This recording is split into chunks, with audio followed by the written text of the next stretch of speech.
RN13, RN5A, RN44, RN6, RN9, RN12 et RN12TA. Autant de routes nationales dont la réhabilitation avance grâce notamment aux appuis des partenaires techniques et financiers de Madagascar. Sauf que ces partenaires s'inquiètent de l'avenir de ces infrastructures. Si elles ne sont pas bien entretenues, les routes peuvent durer au moins 10 ans. Mal entretenues, elles risquent de se détériorer très vite. Un fonds d'entretien routier devient ainsi crucial, comme le souligne Isabelle Delattre-Burger, ambassadrice de l'Union européenne.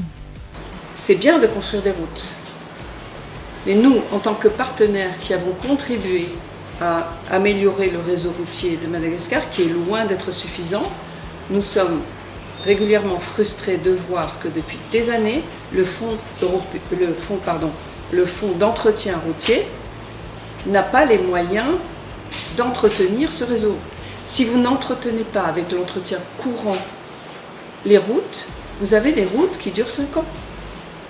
Or, elles doivent durer au moins 15 ans. Et honnêtement, ça n'aiguise pas l'appétit des partenaires quand on voit que les routes ne sont pas entretenues pour de nouveau mettre des centaines de millions sur la table pour financer de nouvelles routes. C'est à fond perdu. L'Union européenne est présente sur plusieurs réhabilitations de nombreuses routes nationales.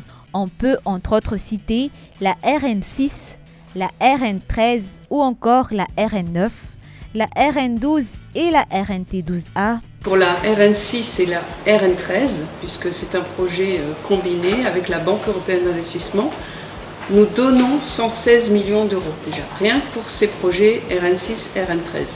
Et la Banque européenne d'investissement, de son côté, a aussi un prêt du même montant, de 116 millions d'euros. Donc vous avez déjà, rien que pour la RN6 et la RN13, si je compte bien, 232 millions d'euros, rien que pour ces deux projets routiers, qui sont dans un programme commun avec la Banque européenne.